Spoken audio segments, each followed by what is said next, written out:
Hello, Internet. Welcome back to Coach's Corner with Heck and King. It is Thursday, February 12th. We are live from Corby's and my kitchen table because you'll see here, I'll put it on a separate video. My office is under construction. And if you are really listening closely, you can probably hear my daughter in the background. But that's okay. The Super Bowl is over. It was a game. It happened. There was a halftime show too. There were actually two. We'll talk maybe about that. I don't know. It probably doesn't matter. Question for everybody. Is defense officially back? Is defense and running game officially back with the Seahawks resurrecting the Legion of Boom and Kenneth Walker winning the MVP? We've got that. We've got college basketball. We've got some local stuff. As always, it's going to be a great time here on Coach's Corner. Heck is back, and we will talk about it momentarily.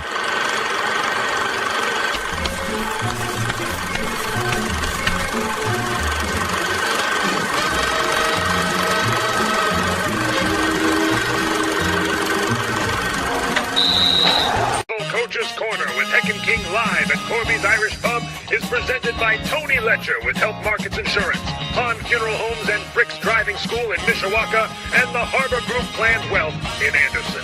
If you're watching on live, make sure to subscribe to the channel, hit the thumbs up, and comment in the live chat. If you're listening on audio podcasts, follow the show and leave a 5-star review. Now here's Heck and King.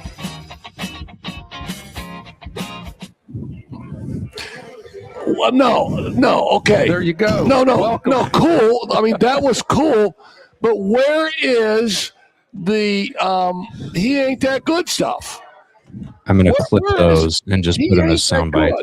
We're going to slide those Because in that's later. one of my all-time favorite things in life. It's there. It's just, Listen to me. I go to bed at night, and I tell myself, that dude wasn't that good. And we were kicking his ass, and I was guarding Pat King, and all they said in the scouting report was Pat King was all this in a bag of chips. Yep. But he wasn't that good. Better Anyway, believe it. Could bust a grape, huh? thanks for tuning Better in believe to Coach's Corner. I am Ron Hecklinski. To my right is the great Kenny Peterson. To his right is the absolutely phenomenal Pat King. You're listening to Coach's Corner, man. We're going to have a great show tonight. The great Joe Caldrone, who just took the head football coaching job at Marion High School, is going to be on with us at about 7. His father, the great Jerome Caldrone, who is a Hall of Famer at Bethel College and just a great basketball guy. As a matter of fact, you have a little history with Jerome because you took his job at Adams. I did. I sure did. Yeah. So, and we're going to have them on about 7. But let me begin this straight up right now. Last week, and I'm going to just be straight up, okay? I'm going to be straight up about this. Last Thursday, everybody knows that I do the St. Joe games. I broadcast the St. Joe games. We had a big deal about raising money to do it right. A bunch of us basketball players. All the right reasons. Yeah. We donated money and stuff. So I didn't do the show last week. I did not do the show last week. We tried our best. I got the great Pat King. We had Kenny on here. We had a couple other sports writers. And so after the show or the next day, I hear, heck, we had the most viewers we ever had. Oh, come on. The numbers were the best we've ever had, heck. Oh. They were. That's a fact. And Pat King says to me, Pat King says, heck, we need to reevaluate this whole partnership here. So here's what I'm going to say. You guys can believe whatever you want to believe here. Oh, here's what I'm going to say. You two guys, you got it. I'm bouncing. You ain't going anywhere. Hey, as Hawk Harrelson once said, he gone. He gone. He gone, man. Stop it. Grab some bench. No, hey, grab some pine, man. Does this surprise you at all? No. Yeah. And All I was last week was Joey Bishop, okay? Throwing the guilt trip at us. No. I couldn't be happier for you guys. Oh. I'm serious. I'm so glad that you guys had a good time. We plugged all the holes in the boat and we stayed afloat. I'm so glad that you kept the show rolling. And what it tells me is that I shouldn't dominate this stuff. Well, what it tells you me, guys can what do it it tells too. me is that these first 5 minutes are important because those same people are probably on here, for the second time ever, and they want to see who you are and we got to hold on to them. Now it's about retention. We got our hook. We got to retain them now. We're doing one of these right now. No, so here's what we are now. We're a freaking retention pond. We're a retention pond now.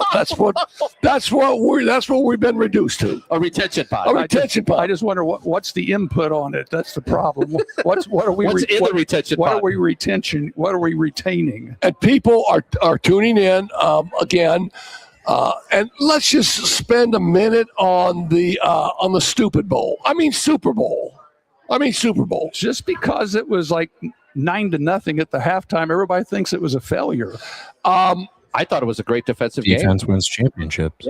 Yeah. No. Okay. So here's what I always said, I've said this for 100 years when I'm coaching.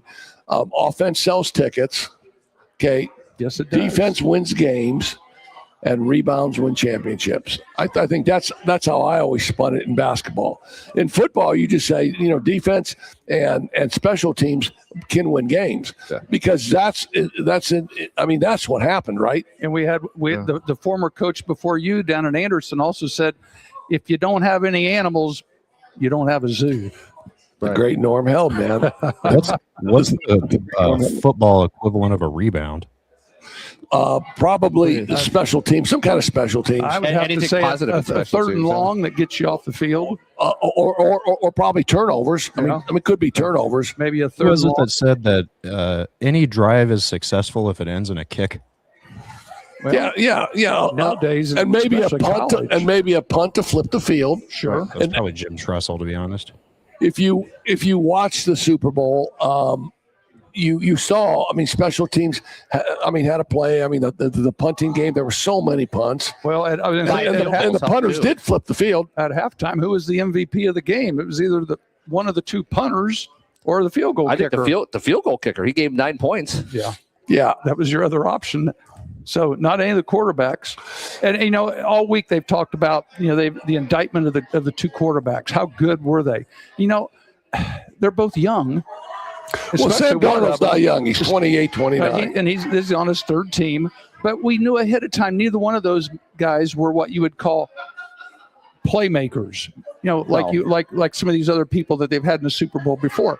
They're more game managers. And I thought that's what was so refreshing is you had two teams in the Super Bowl that most people didn't know much about because there were no big names on the rosters that are publicized by the media. Right. Again, it's all. Put some respect on Jackson Smith and Jigba. I'm just saying. No, I hear you, man. Texas legend. That dude's a flat-out baller. He's a baller. He can catch the football. And Kenneth Walker, he's a freaking baller. Are you kidding me? Also a Big Ten guy. Yeah, no, just an outstanding. But and some people will tell you. I don't know. Maybe I will say it. It was certainly refreshing to see other teams in the Super Bowl. Oh, yes. Sure. Yeah. And we mentioned New England, but it was a new version of New England. It was after Belichick version. AB. It was New England AB. Exactly. And so I am okay. Anybody who knows me and who's been watching this show, they understand that I'm a huge Bear fan. I was so tired of everybody telling me Drake May this, Drake May that, blah, blah, blah. Drake May completed 72% of his passes, blah, blah, blah. Here's what I'm going to tell you in watching Drake May in that Super Bowl. Now I know he was hurt. I know he got his shoulder shot up, and I know he was hurt. In college, when I played ball at Manchester College, I banged my shoulder up my senior year, and I had to take a shot a couple of times, and I know how that affects what you're trying to do. Mm-hmm. Okay, but I didn't come away with any part of that game thinking that Drake May was going to be a special quarterback.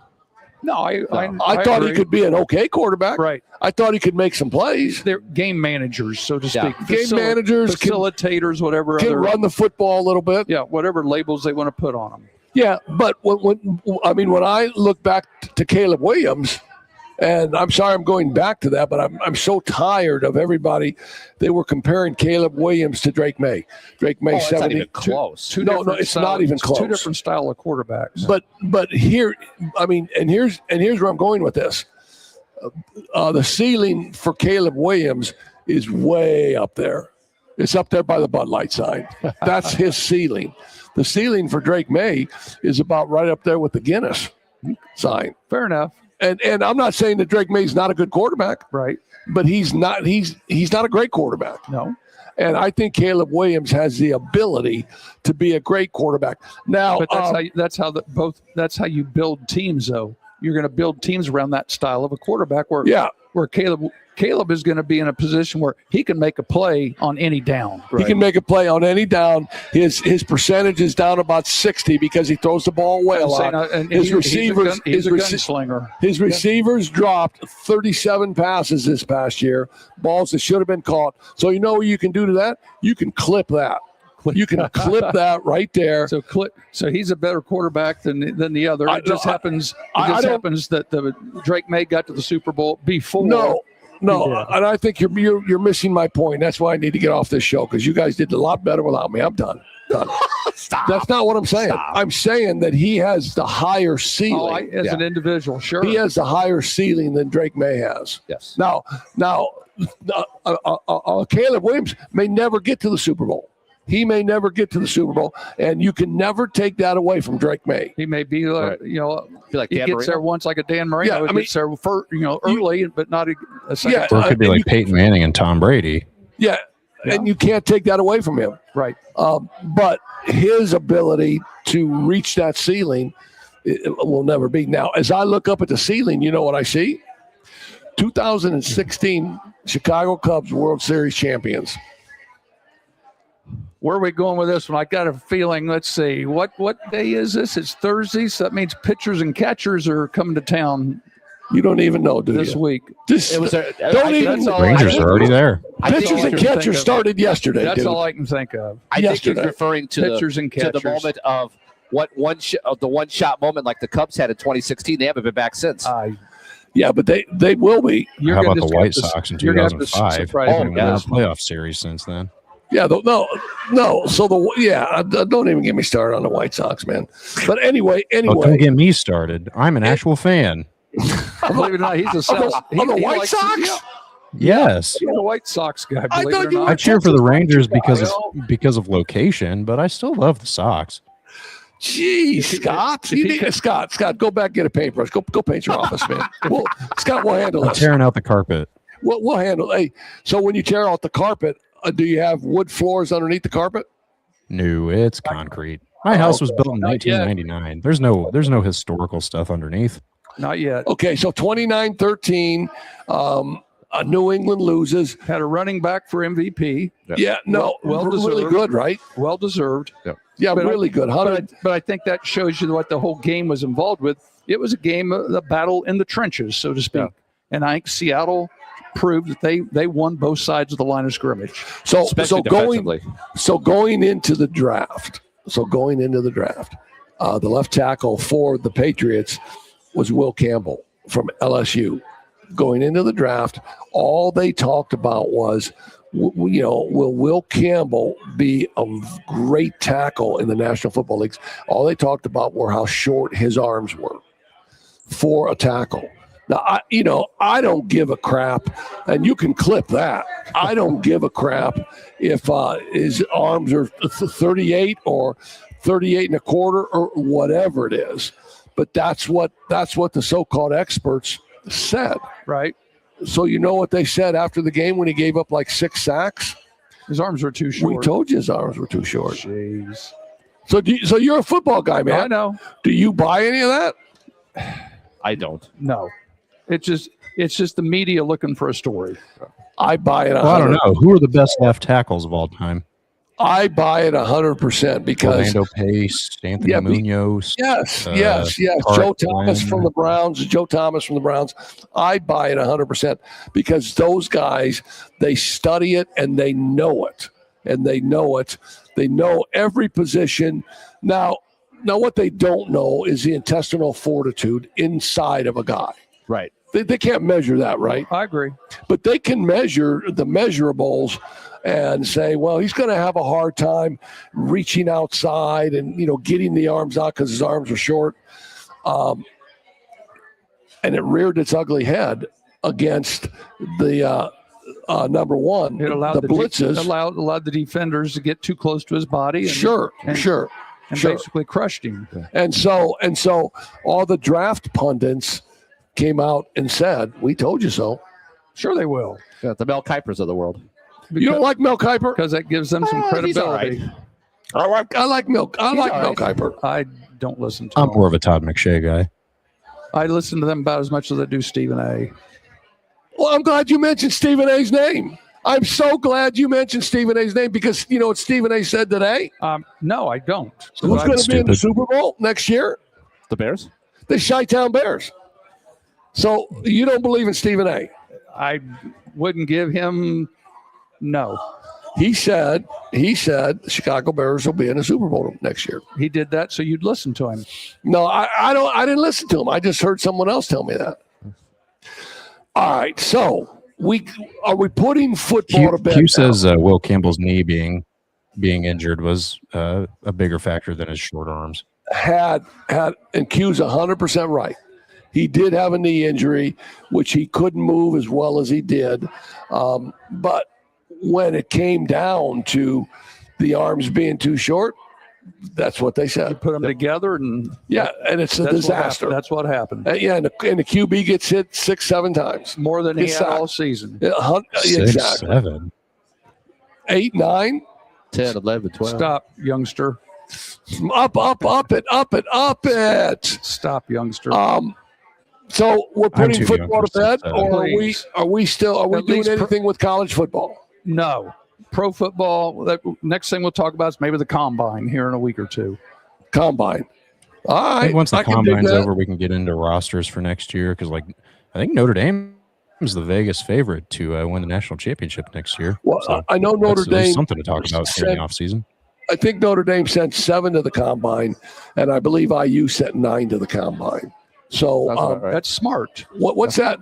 Well, I mean, it has nothing to do with IU. It's the invitations that they get from That's a recruiting the tool NFL for both guys. teams too. Yeah. So here's the deal, and you and I talked a little bit about this before the show. Okay, feel free to chime in on this. Sure. Okay, you're not just another pretty face. Okay, feel free to That's chime a in. good thing. Tom Allen had the same amount of money that Kurt Signetti had when it came to NIL. Right? They ponied up a lot of money for Tom Allen, but he didn't understand. He didn't know how to recruit guys or get the best for your money, right? I agree. Kurt Signetti did what? There's evidence. It's results oriented. Yeah. Result oriented. 2 and 3-star guys win a national championship. I agree. You know, I agree. Yeah. I'm still yeah. not totally convinced, though, because I think Signetti bringing all of his JMU guys that ended up being good. Granted, they were good, but they were also 24 years old. right. I think that had a lot to do with it, too. So I think the whole thing is not going to be necessarily recruiting pedigree, but it's going to be are your impact guys veterans that are supplementing like your 5-star juniors that are about to pop, or what's the sweet spot? Yeah, and I think there's a lot to that because the average age of the Indiana University's football team was between 23 and 24 years old, and there were some Miami was super old too, and there were some NFL teams that are about that age themselves. Mhm. Yeah, I exactly. think it was the Packers had the youngest roster in the league. As we've got progressed here through the month of February, you're hearing more and more of the basketball coaches coming on their post games talking about NIL money and how something's going to have to change because Houston's come out and said we can't continue this. Rutgers has already said there's millions of dollars in the hole. I thought that was hilarious what Kelvin Sampson said. We don't have any money. We can't compete with anybody. And he's got two players on his team that are amongst the highest paid players in college basketball. And I think the rest of them are broke. The rest of them are still eating peanut butter and jelly. Yeah, but that's how you choose to spend the money. But that sounds very much like a pro team that's gone out to get a very good quarterback, but then they don't have any money to spend on linemen to protect him. Like the Cowboys. 127%. I'm just saying. Sounds. You know what it sounds like to me? We've already talked about pitchers and catchers. It sounds like the LA Dodgers. I know. Yeah. The payroll that they have, and then they go out and sign Kyle Tucker. Okay. Kyle Tucker hits 270 for the Cubs, has 19 home runs, has 70 RBIs. They signed Kyle Tucker for $60 million a year, the same amount of money that Shohei Ohtani's getting, but they only signed him for 4 years. So they add $240 million onto the highest payroll in sports. And Did you hear the clever trick they did for this year though? What? They prorated? His salary is only $1 million. They're giving him a $60 million signing bonus because he still lives in Texas. Yeah, and I mean, obviously, the money's coming from them, Right. regardless of how they're divvying it up. Well, and one of the things I read, in the Super Bowl, Scott, they were doing some financial stuff where one of the players, he made such and such amount of money, but because of taxes in California, he ended up owing money. It cost him money to play in the Super Bowl. Yeah. Boomer Esiason brought that up the other day. Sam Darnold. Is that what it was? Yeah, it was Sam Darnold. He lost $72 million. It was because he had to pay more taxes than what he got for winning the Super Bowl. I'm sorry, $720,000. So, hey, Scott, why don't you take us to a break? We got Joe Caldrone and Jerome Caldrone here. We're going to start with Joe, the new football coach at Marion High School. Why don't you take a break? We'll get Joe into the seat here, and we'll get this thing rolling with Big Cat Joe Caldrone. Finding private health insurance can be stressful. What if it didn't have to be? I'm Tony Letcher, licensed insurance agent. I prefer to personally meet with my clients so I can get a better understanding of your needs and budget. I can even review your current coverage. I don't want you to be my client today. I want you to be my client forever. Call Tony Letcher today to schedule your free consultation or visit tletcher.com. On Funeral Homes in Mishawaka continues its tradition of families serving families. They provide burial, cremation, and pet cremation with compassionate personal care. Families have long trusted Han to guide them through life's hardest moments. Learn more by clicking the link in the show description. Looking to get your driver's license? Frick's Driving School in Mishawaka makes it easy. Take the official Indiana State driving exam right there in-house for just $65. No formal driver's education required. If you're 16 years and 270 days old and you've held an Indiana learner's permit for at least 180 days, you're eligible. For more information, the link is in the video description. The Harbor Group Planned Wealth helps you answer the big questions like when to draw Social Security, how to manage investment risk, and what health insurance might cost. Wondering if you can earn part-time income after 62 without losing benefits, or if retiring could actually feel like getting a raise. For more information and for information about all of our partners, see the links in the show description and make sure to tell them that Coach's Corner with Heck and King sent you.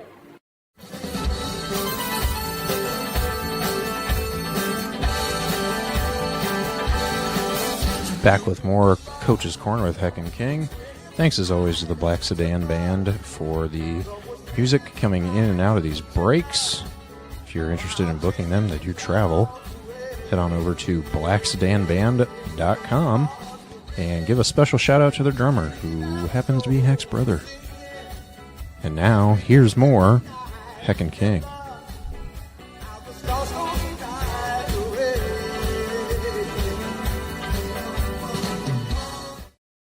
We are back on the famous Coach's Corner, man. And to my right is the great Joe Caldrone. A wonderful, wonderful young man. Has been involved with football his whole life. Has 3 little kids, a great father, a great husband, a great educator. And now he's the new head football coach at Mishawaka Marion High School. And obviously that's the great Pat King. And what's fun about this is we've watched him grow. I watched him grow up. Sure you did. I've watched him grow up. You were out of town for a couple of years, but I've watched him since he was, never really was small. Well, no, that's why we call him Big Cat. Yeah, exactly. That's exactly why we call him Big Cat. And so I have a link to Marion, and I'll just tell you this link, and then we'll let you talk. My link to Marion High School was my brother Mike was the head football coach at Marion, and I went to St. Joe Blue, by the way. I went to St. Joe, and my senior year, my brother Mike was the head football coach in Marion, and he won 3 state championships there. And here's what my brother being the head football coach did for me.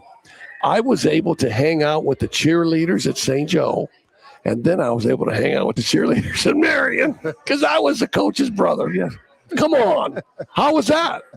That sounds fitting for you. That's phenomenal. It was phenomenal back in the day. Oh, that's not a surprise. Phenomenal back in the day. All right, so Joe, great football player, went to Mishawaka High School. Talk about your football career, high school, where you played college football, what you did in college, and all that stuff. Yeah, so played at Mishawaka my first 3 years under Jim Aldrich, who happened to be my uncle as well. Just a great role model of mine. Stop for 1 second. I mean, before you keep going, and I heard this to be true, but I don't know. Is everybody in Mishawaka related? We're either related or somebody knows somebody that knows somebody. Yeah, there you go. We're very well connected. Yeah. No, keep going, man. Keep going. So played my first 3 years for Jimmy A, and then Bart came in my senior year, kind of put a new stamp on the program, brought in some discipline, and he helped me develop into the player that I was my senior year, and ended up playing college ball at Charleston Southern University for 2 years on a football scholarship. Had a couple injuries, ended up coming home, and then spent 1 semester at Olivet Nazarene playing ball, and then wanted to step away from playing and get into coaching. Finished my last 2 years at Indiana State, and there was a job actually on the gridiron that was posted. Travis Nolting had an opening at North Central Farmersburg for O&D line with a little weight room stipend, which was right up my alley as a youngin. So getting my start as a coach while I was still in high school, I believe, was huge. Yeah, I don't think there's any question that it's really advantageous. And when I was coaching in Bloomington at Edgewood High School, there were all kind of students that went to IU that were great high school basketball players, and they were going to get into coaching. So all I had to do was call the PE department and said, hey, you got any young guys that want to coach? And they're not even college graduates yet. Send them here. I had 2 or 3 or 4 guys always on my staff that weren't even graduated from college, and they were getting that coaching experience. Yeah, and it was a really great experience to be able to coach 1A ball as a youngin. Still wet behind the ears, but had a lot of good mentors that showed me the ropes. So getting to start at 1A ball and seeing how that side of things played out, helped me to get to where I am right now. I say now you're getting to go back to where your dad coached for a little bit over at Marion 25 years ago. Yeah. Now you get your first start over there too as a head coach. This is definitely, it's a full circle moment for our family. Dad being there from 90 to 95.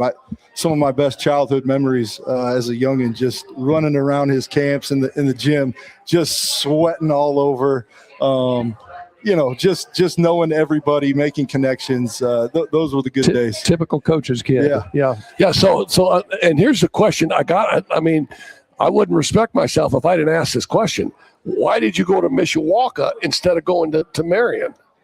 Well, it's simple. Dad was assistant principal at Mishawaka. So at that time, your dad was at Mishawaka. That was the connection there. Yeah. Oh, okay. Yeah. Okay. So, what kind of injuries did you have as a player in college? So I had 1 knee surgery, and then I tore my labrum in my shoulder. So left side of my body has been face some things. Yeah, and as you get older, his jab not very good. You stay away from the jab. The jab's still good. His jab's good. No, and in 20 years, you're going to be like us, man. We can't move our arm. We can't move our knee. Or the pass block, and that's when you knock that thing down, Zig. You guys are still having fun, though. Yeah. Yeah, and I don't know if you knew this about Pat, but Pat was a football guy before he did basketball, and he coached in the great state of Texas, at Plano, Texas, where football is king, right? A long time ago in the 80s, before I moved back here. So, I mean, talk about your football in Texas. Well, the main thing I did about that, and you've already referred to it, some of the things that you've done, I learned how to coach when I was in Texas. We, the administration, the coaching staff that I was part of was part of the John Clark, Bum Phillips, Bear Bryant tree was that. So that's how everything was run in Plano. And, everything was Bum Phillips stuff. And because several of the coaches had been with him when he was at A&M, when, he took over for Bear Bryant when he went to Alabama. We're talking 50s and 60s with the Junction Boys and all that stuff. So it was as old school as you could get. Yeah, and your coaching tree, I mean, you would say your coaching tree would have to have started under Bart Curtis, right? Or maybe before that? Yeah, I would say it's definitely before that, but Bart's definitely, been one of the key contributors into who I am as a coach. But I can remember early on my dad training me, Coach Cass at St. Bavo's, Coach Lehman. Those were two of my basketball coaches. They had a tremendous influence on me. Tony Violi and Nick DeCicco in the ICCL leagues. Like, those are guys that I looked up to as a young age, and I knew I wanted to coach from a young age. Yeah, so Nick DeCicco is my age. So when St. Joe played Marion, it was Nick DeCicco, it was Nick Barnes, it was Johnny Morrow, your cousin, Johnny Morrow. Those are some legends. Oh, man, they were legends. Bubba Simon. I mean, have you ever heard of Bubba Simon? I have. Kevin Motz. Oh, I've heard a couple Kevin Motz stories. Yeah, no, those were all legendary stories, and really the true stories are when back in those days, the drinking age in Michigan was 18. Now think about our parents. Our parents thought, 21, you can't drink. It was 18.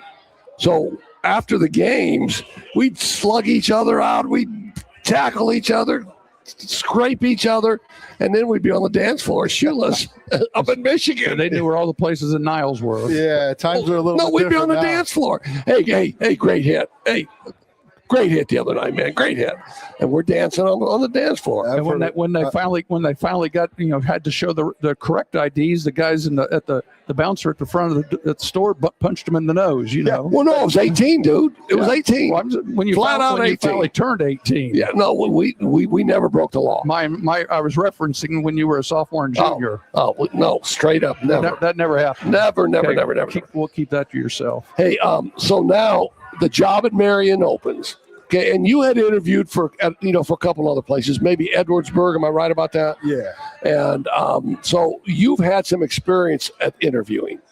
What was the big thing you told yourself when you were fixing to go into that interview? Yeah, I think I prepared for this moment. I felt like it was my job to lose because I put in the work to do that. And honestly, that's how I attacked every interview. I knew that God had a plan for me and the right fit was going to happen. It was just being patient and staying the course and continuing to put that work in to get to where I am right now. Yeah, your beliefs and your philosophy along those lines are outstanding because you don't hear young coaches really talk that way anymore. They always say, well, I know I'm ready and blah, blah, blah. I hope I deserve to get this, blah, blah, blah.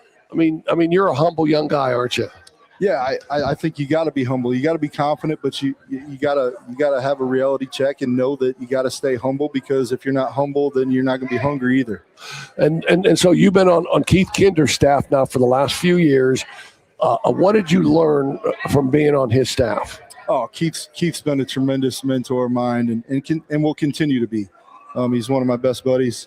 He has a great way of meeting kids where they're at. Right? Relating and investing into their lives off the football field as well. He cares about kids like they're his own. Yeah, and then working with Michael Surgeon. Talk about Michael Surgeon for a minute. Oh man, what a great guy, just a gem of a human being. He's a fun dude to work for, passionate. I've just been a sponge being in the weight room with him for the last 5 years. He's showing me the ropes. I mean, he's an SEC guy. He's back at Mishawaka High School. He's got them doing the right things, and I'm just lucky enough that I've had the chance to be around him and call him a friend. You have the designations to be a weight coach yourself, right? Yeah, I'm certified strength and conditioning, absolutely. So what is your day job at Marion going to be? Do you know yet? It's still in the works. I know that I'm going to be in my area, my content area. So whether it's in the weight room, whether it's teaching health, teaching PE, helping out with some odd jobs here and there. But yeah. Definitely excited about that. And I mean, I've seen you or teach health, and I've seen you, being in the classroom in PE. And I mean, you believe first class in education, don't you? Absolutely. And kids getting an education and being prepared in the classroom, because if you're prepared in the classroom, that's only going to help you on the field. Yeah. And my philosophy has always been, you got to teach the curriculum, but I'm trying to teach the entire student about life, because that's what we really are in it for, right? We got to meet kids where they are, and we got to help them out with problems that they may be going through or things that they need to learn to get to where they want to go to. Yeah, that's kind of how you feel too, isn't it? What I'm thinking here is, I don't know exactly where you are as far as getting your staff organized and, making that transition from the weight room over at Mishawaka to your daily duties there, and how much time you had a chance to spend, making phone calls, talking to guys. Are there any guys that you can, quote, steal from Mishawaka and say, hey, come with me? Are you going to look at the people that are already at Mishawaka? Before you answer that, no one watches this show, so it doesn't matter what you say. I mean, no one watches it. There's a process. When you're at the college level, you always hear about guys getting a chance to bring their own people in. At the high school level, you and I know that doesn't happen all the time. You take what's available. So a lot of times you just step in, and the assistants that are at Marion, you talk with them obviously first, and see what their interests are, and go from there. Yeah, Marion staff has a great nucleus. A lot of the staff is still on board.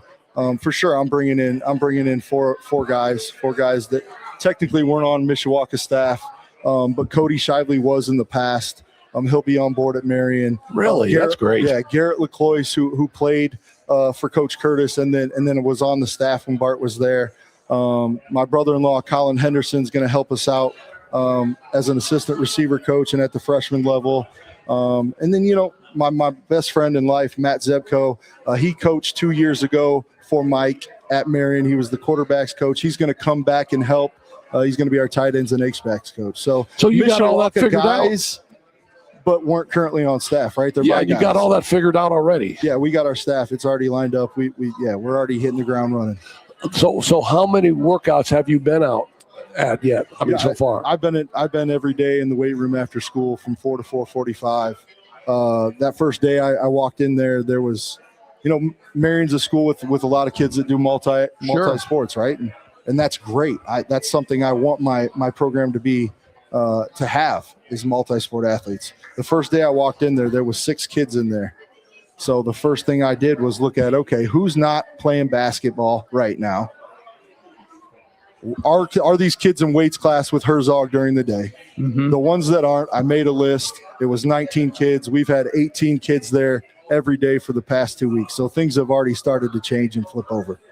Yeah, and I've had the great pleasure to watch you in action in the weight room, getting after kids, being passionate. Can you go in there and put on that same aura of how you do it right from the jump, or does that take time for you to do that? Well, I think a lot of that goes, you got to build relationships first, right? When a kid loves and trusts you, they'll do pretty much anything for you. So I'm a big relationship guy, and I've already started building those strong relationships with kids. And yeah, I'm to the point right now where they're getting the full. They're getting the big cat. Yeah, and they're loving it, right? They're answering the call. So it's been fun the last 2 weeks in the weight room. Track's getting ready to start here. Baseball's getting ready to start here. So we'll change the menu of kids that we're going to have in the weight room after school. but nonetheless, the message is going to be simple. We're here to work. We're here to grind. We're here to build that culture. Yeah, I think that's the cornerstone of any program, and to be able to come in and do that now, as opposed to maybe in the summertime, I think is great. And when a football coach gets a job, he can do that. I think it's a little tougher for a basketball coach because you're almost starting in June with your kids. In a football job, you're starting in freaking January, man. Yeah. To be honest, we all know how sports are today. They don't stop, right? And football is a lot of the things you do are built in the weight room, right? The culture you want to have, the discipline you want to instill, doing the little things right every day. Those are the things we're preaching in the weight room, and those are the things that we're going to see on the gridiron this fall. And I don't know if you're prepared to answer this, but I think at some point in time, all high school coaches have to be prepared to answer this. We're going to have Robert Falcons on here maybe in a couple weeks. He's an IHSA assistant commissioner. He's from South Bend. And I'm going to ask him to explain what NIL is going to look like at the high school level in the state of Indiana, because it's coming, man. Yeah, unfortunately, there are things that trickle down from the collegiate level, and it takes a couple years. Some states are already doing the NIL exactly deal. It's in the works, so it's only a matter of time. Am I a fan of it? No, but you know what? As a head coach, these are things that you got to think about because the game is always going to change, and you got to adapt. That's right. Well, they've had on the news a couple things. Michigan's going to that, and the one that they've shown here recently is that one of the donut shops in Niles is sponsoring like one kid or two kids from like 2 or 3 different schools. Wow. And the kids are going to be on like radio commercials or something, or internet commercials with a donut in their hand or something. And they're going to get, pocket change for that. Sure. But I don't think any of it's going to be pocket change. Well, I wish it was pocket change, and I wish it was how we did it. Hey, let's go cut a lawn. Let's make $5. Well, and what they were talking about is it's not going to be the throw it in the back, get the alumni to throw money in a basket and start paying kids. It's going to be like endorsing certain things, Sure. like the local car wash or the local car dealership, things that you and I were dealt with. Because I know when we were in school 50 years ago, one of the things our guys was they went to the car, a couple of used car dealerships, and they washed cars during the summer, and that they got some spending money for it. Yeah, summer jobs. I think the negative, obviously, and I think a lot of high school coaches would agree with me on this, is the problem with NIL is our teenagers live in a society now where they want everything handed to them. They want instant gratification. What does someone owe me? So the problem with that is it kind of makes the line fuzzy of how are we teaching kids to be disciplined? How are we teaching kids to grind every day, to go out and get what they want by earning it, right? Yeah, so I think that's the negative. Those are the drawbacks. So let me ask you this, and you don't have to answer this if you don't want to, but did NIL come up in your interview by any chance? It did not. It did not. That's probably a good thing, right? Yeah. Well, no, and I'm not sure it's a good thing because the way you answered it right there is the perfect way to talk about it. Right. It's a perfect way to talk about it. Well, that's how I would have talked about it. Yeah. So spend the last couple minutes here, and then we're going to get the great Jerome Caldrone on here. Talk about your roster. I mean, what's your roster look like with returning players and things like that? Yeah, I'm excited about what we got. We got some size. We got some people that we need to find that can play up front. Marion graduated 6 guys up front on the offensive line that started for them. So it's all going to be new bodies up there. But I am very ecstatic about our gonna be sophomores and gonna be junior class. Lots of things to be excited about. There's lots of athletes, lots of multi-sport athletes, lots of kids that are doing the right things. We got some young leaders, right? Normally your older guys are your leaders. Sure. I got sophomores in the weight room right now who are setting the tone for the upperclassmen. So the future's bright for the Marion Knights. Yeah, and I will say this. I mean, I broadcast a couple of Marion games this past year, and they had a senior quarterback. I believe his name was Mitchell Fimble. Mitchell Fimble, yep. Yeah, and I kept I mean, I thought he was pretty good. I liked him. He played hard, blah, blah, blah. But I kept waiting for the day. I kept waiting for the game. I kept waiting for the quarter when Mitchell Fimble would fumble. Oh, gee. And when it happened, because it's going to happen. Right. I go, Fimble fumbles. Are you kidding me?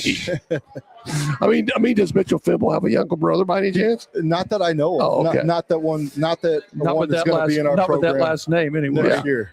Hey, listen, man, I can't tell you how proud I am of you. I've known you since I've been at Mishawaka. Your dad hired me and gave me a chance to come back home and to finish it out at home and everything. And I've seen you grow. I've seen you, look like Bob Seger for a little bit of time.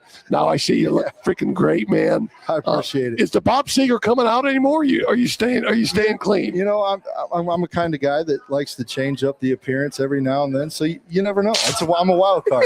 You never know. You never know. I guess the last thing I would think about here as you're going as a public school person and coach, here you're going from a Mishawaka versus Penn, rivalry. Now you got to deal with the Holy War, and on Friday nights in football, I wouldn't even talk to him because he's going to be on the other side of the field. I think you probably got to talk to Pops and see what they anticipate on that. Yeah, I mean that's that's going to be one of the fun things. I'm sure everybody will fill you in. Indiana high school rivalries across the country, are great, right? It's a great build up for the community, the fan base.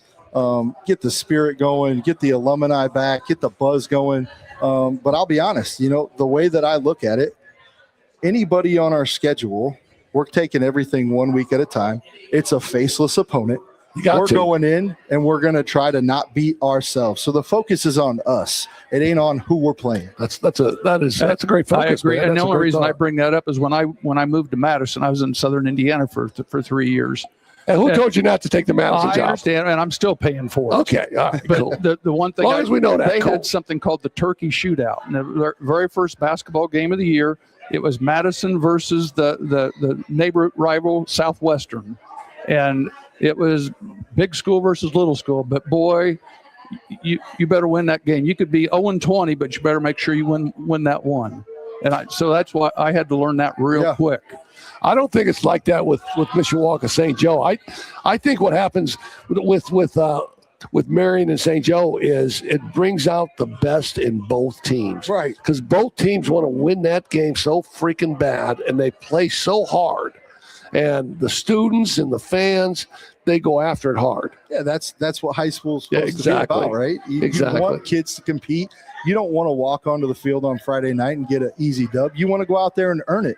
That's what you work for. 100%. And a lot of those kids were teammates in ICCL. That they is turn the around. They have different color, different shades of blue on Friday night once they get to the high school. That's the fun of it. Hey, Scott, why don't you take us to a commercial? And thanks to Joe Caldroni for coming on. And obviously, we want to wish you the best at Marion in every game you play. But for me, for one. Every other game for one. All right? I appreciate being on tonight, fellas. Thank you. Appreciate you. All right. Hey, Scott, take us to break, and we'll come back with Joe's father, Jerome. Medicare plans can be confusing, but they don't have to be. I'm Tony Letcher, licensed insurance agent. I can help you compare your options because I'm appointed with many nationally recognized carriers. With my help, you can find the coverage that fits your needs and budget. I don't want you to be my client today.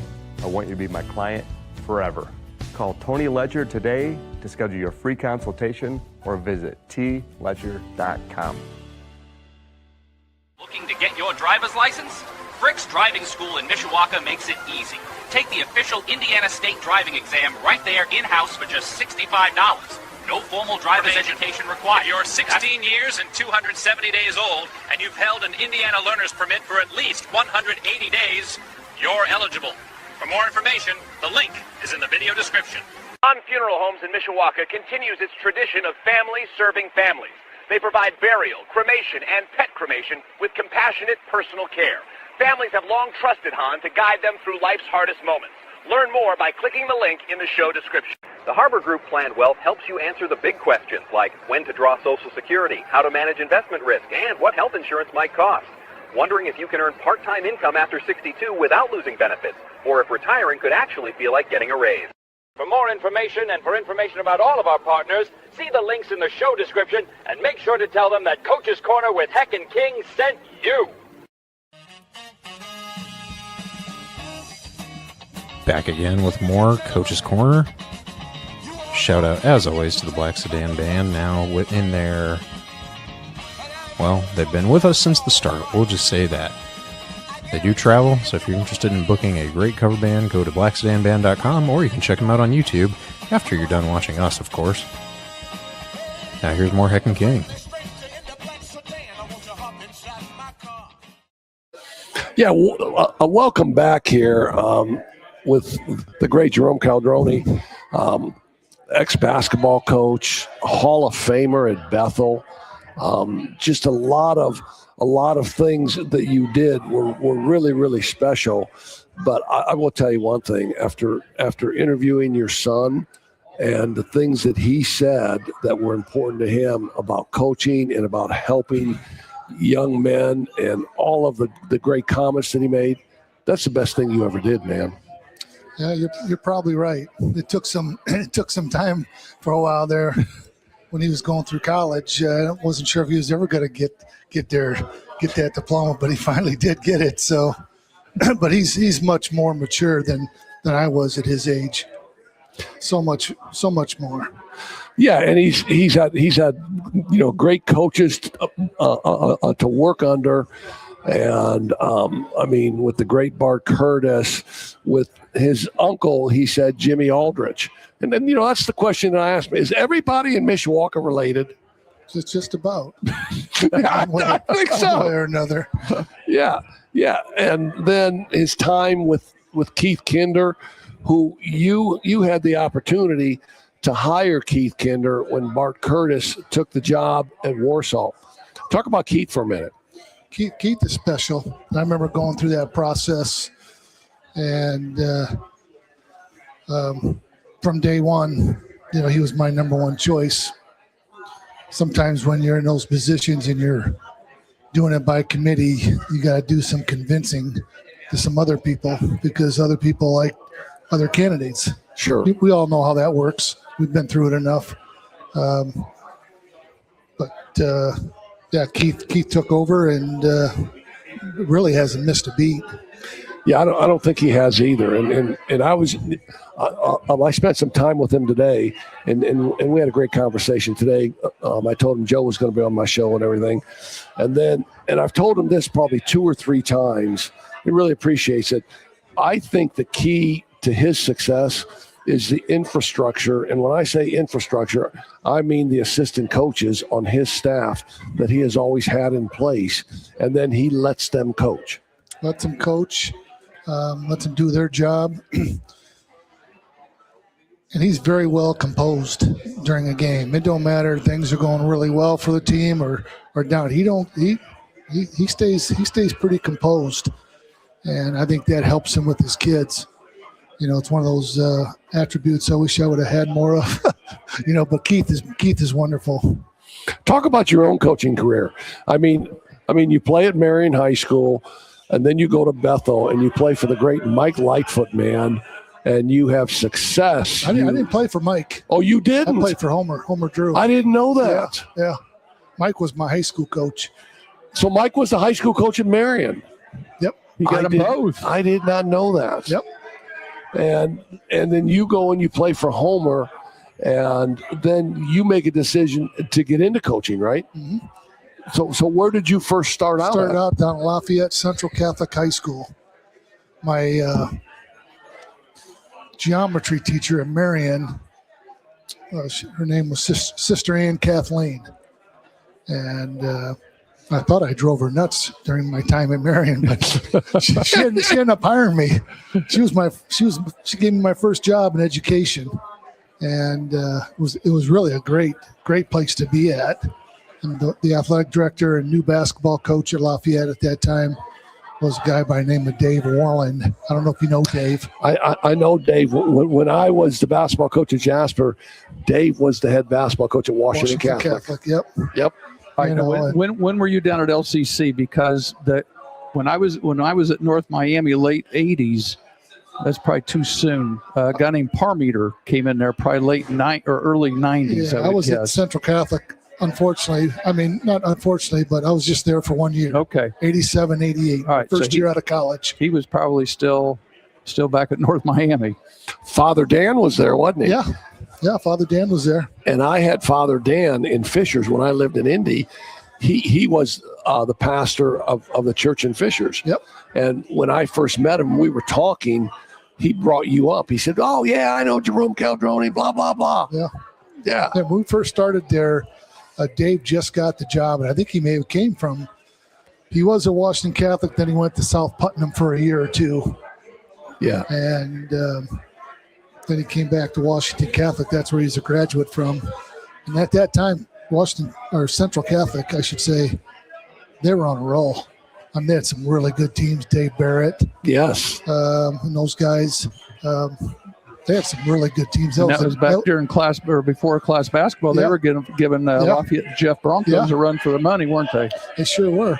I mean, they were really the second team in town. No one really knew anything about McCutcheon or Harrison. It was either Jeff or LCC. Yeah. No. And then what'd you do after LCC? Steve Austin called, said they had a business opening. You went to St. Joe? St. Joe High School. Yeah. Jeez. Yeah. And I didn't know that. So I came up and I coached basketball, and part of the deal was you had to coach football because T. Garden didn't want any. T. Garden at that time ran St. Joe High School, and he did. And he's the godfather of St. Joe. If you're going to coach basketball, you're going to coach football too. So I did, and I loved it. I loved coaching football. That first year we were undefeated, and I can't remember if we might have been number 1 in the state or 2 in the state. Really? Going into playoffs. Really? That was the year Rick Meyer was a senior at Goshen. Yep. So how long did you stay at St. Joe then? I was there for 2 years, and then the Marion job. Then the Marion job opened up, and you took the Marion job. Yep. And how many years at Marion? I was there 5. Wow. And then you and Pat. And then Dick O'Day, how's that a name for the past? Oh, yeah. Dick O'Day would tell me stories about Coach Caldroni coming out of timeouts. He said I would make sure and reach for that clipboard before because he could turn that clipboard into a Frisbee real quick. He said we were either dancing to make sure and avoid that, to save our shins. He said I would try to get that clipboard out of his hands as quick as I could. Well, you talk about good assistant coaches. Dick was a treat, but he did most of his coaching he did for me was in the ICCL. Yeah, he loved that. His ICCL stories were legendary. And but Dick did coach with me my last year in Marion. I think we won 15 or 16 ball games that year, and he had a lot to do with it. And then you take the Adams job. I did for a year. For a year. Well, that wasn't the plan, obviously. So why only a year then? They made an announcement that they were going to close Adams. They were going to close the school. Really? And, I had a young family. Yeah. Joe was a little kid at that time. My daughter Taylor, and then my wife, and I would have been low man on the totem pole. Sure. Well, come to find out, they kind of flip-flopped. The Powers got involved, and they ended up closing LaSalle a couple years later. I think it was, wasn't it, Pat? Yeah, maybe 4 years later. Yeah. And then he takes your job at Adams. Well, it's funny because I had called South Bend Adams the year previous, and they said, "Don't bother coming up here because we're closing this place in a year." Somebody told me that, and then they turned around and hired you. Yeah. You must not have got the memo on that one. But it's funny how things kind of worked out there, because I'm not going to speak for Pat, but I know Pat enjoyed his time coaching at Adams. Yeah, 15 years, right? Right. And I really thought that was an excellent basketball job. I always thought Pat proved that it was. Well, and then the next year, I interviewed for the Mishawaka job, and so your paths crossed again. Well, it was the two of us, and then the coach from Huntington. I can't remember. And they told me, Danaher and Trimboli told me that they were going to hire you. They said, "Would you be interested in the Adams job? We can make a phone call for you." And 2 days later, I was over at Adams interviewing over there. Funny how things work out. It is funny how things work so out. I kept getting your hand-me-downs, which wasn't too bad. I tell you what, I remember as a young head coach, I think it was after my second year at Marion, and we had 2 real good seasons my first 2 years there. And a local job opened up. I laugh about this all the time, and now I feel fine saying it, but I'm in an interview in South Bend, and Ron Bella, who was a longtime athletic director in South Bend. I love Ron Bella, by the way. Yeah. And the job I was interviewing for wasn't really a good job at that time. They were struggling, and I remember one of the questions he asked me in the interview was, Jerome, how do you think you could do with this group coming back? You know, and you're 27, 28 years old at that time, and I said, oh, I think I can win them all. that was my response. That was your answer. Yeah. And I remember Ron pulling me aside afterwards, the interview. He says, hey, you did a great job in the interview. He says, do you really think you can win them all? I said, well, you got to believe, you got to think you can. What am I supposed to say, right? Yeah. And they end up hiring a guy by the name Mark Johnson. You know, Mark is, yes. You know, we all know Mark's a great coach and did a great job of turning LaSalle around. Yeah. And then Mark went on to have a great career. Yeah. And then you get the Mishawaka job. Mm-hmm. And how many years were you the head basketball coach at Mishawaka? Too many. How many? 5? 4. Oh, 4 years? Yeah. Why That's only 4? We struggled. Uh-huh. We struggled. You know, I think the most games we won was 6 or 7 when I was there. It was a tough time. And I had a hard time really dealing with that piece. The good thing about it at that time, when I took the Mishawaka job, they said, hey,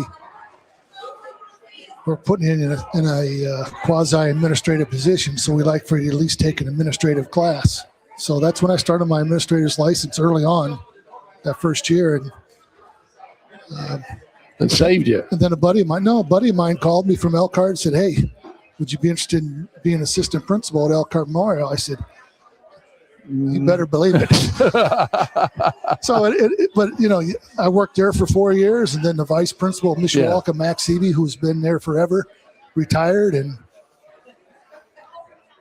I've had the opportunity to come back. So it's always one of those things where when you leave a place,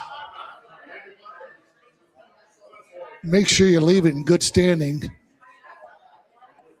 So in case there's something else that opens up down the road. And the only job I didn't feel I did that at was at Adams, because only being there 1 year, I felt really awful leaving. But you know, they were going to close the school. Yeah, I was scared. Yeah, no, and then and you leaving brought him to town, and gave Pat a 15-year career.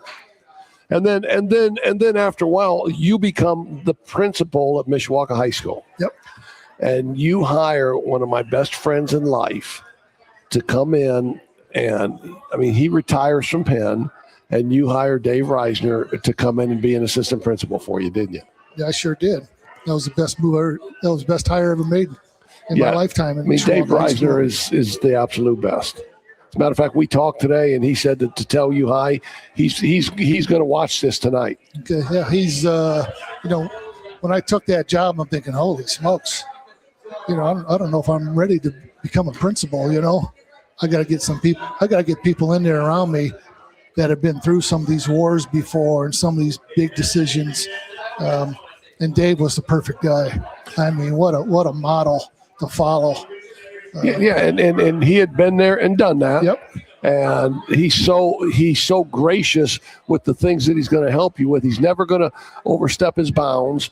And just to be able to learn from him, I got to believe was priceless for you. It was. And Dave, I owe a lot to Dave. Dave was wonderful to work with. A short story about Dave and I think it might have been the first or second year we were together. You know, I couldn't sleep one night because I don't know if we had testing going on the next day. And so it's like 3:30, 3:45 in the morning. I pull in the parking lot, right? At Mishawaka. Yeah, to go to school the next day because I wanted to get things done, make sure we were ready to go. it wasn't 15 minutes later, Dave walks in the office, so we're both there by 4:00 that Really? day. Yeah. And, it was a good match. Him and I were a good match together. Well, the one thing I've seen observing the area that the 30 years I've been here in town now is Mishawaka, to me, has done things right.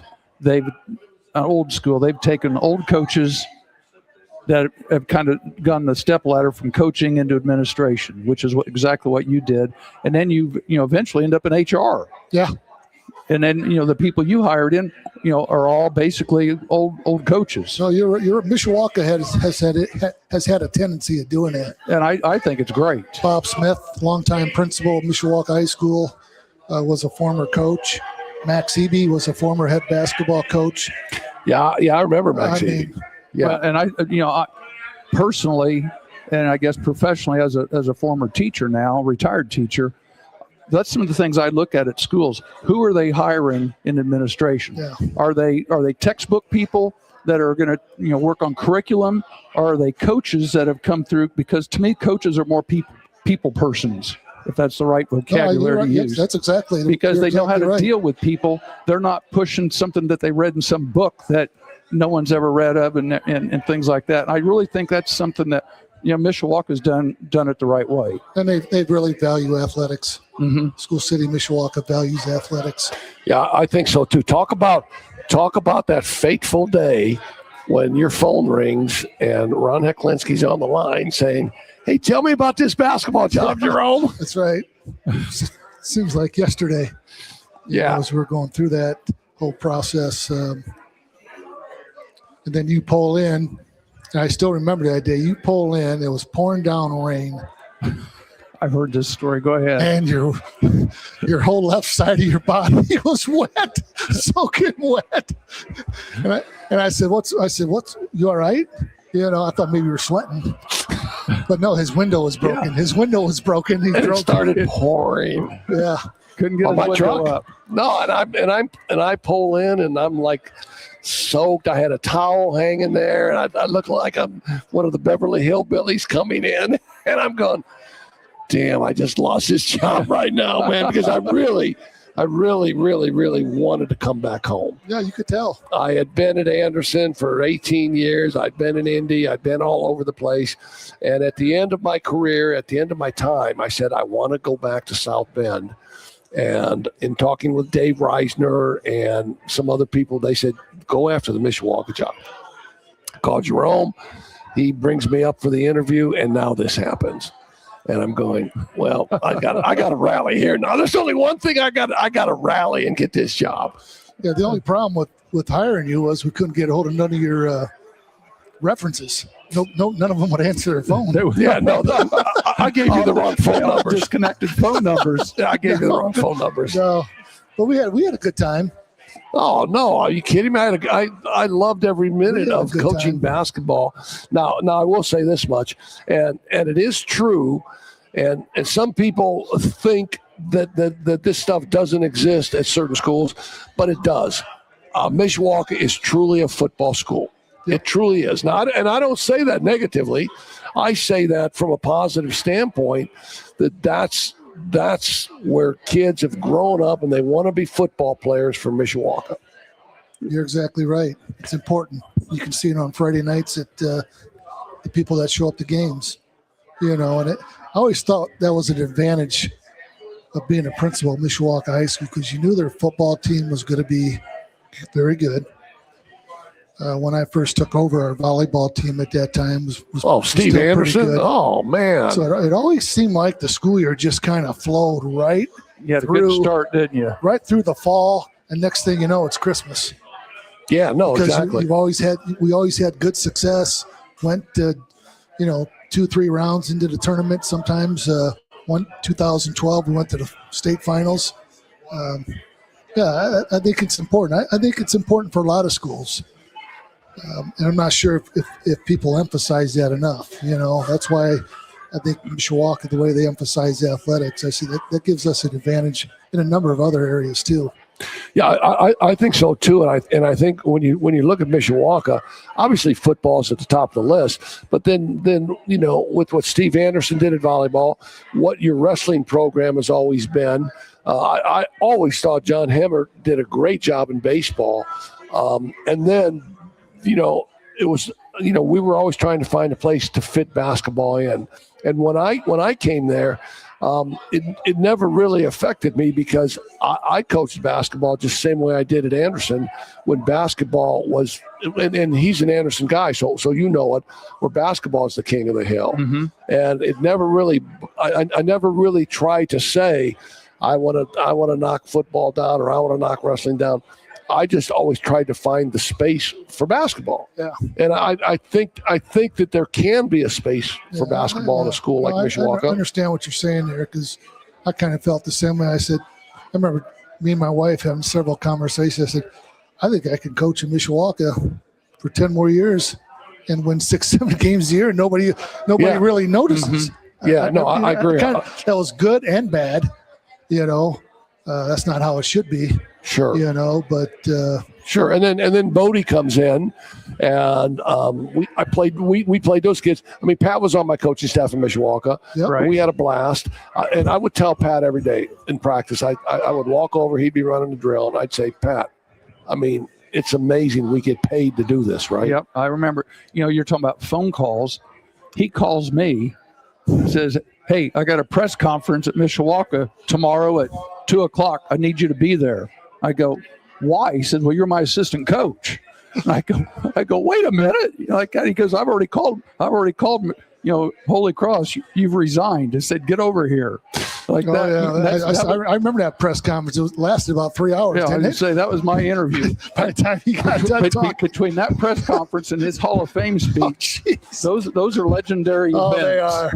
Yeah, no, they were a blast. But some good times in your office too. Yeah, and I'm going to tell you at that time period, what was great for Mishawaka was Dean Huppert.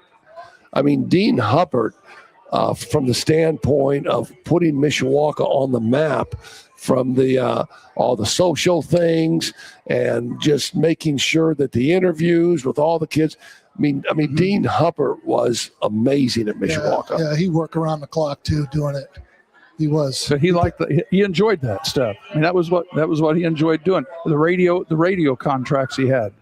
Getting Mishawaka on the radio. You turn on the radio 960. You're not listening to the South Bend ball games. You're listening to Mishawaka ball games. Yep. I mean, that's what and he's doing a great job. He's doing a great job where he's at now, Fairfield. Yeah, no, and he will because he has the right mentality, and it's all about passion, and he loves the kids, and he wants to promote. He's a great promoter.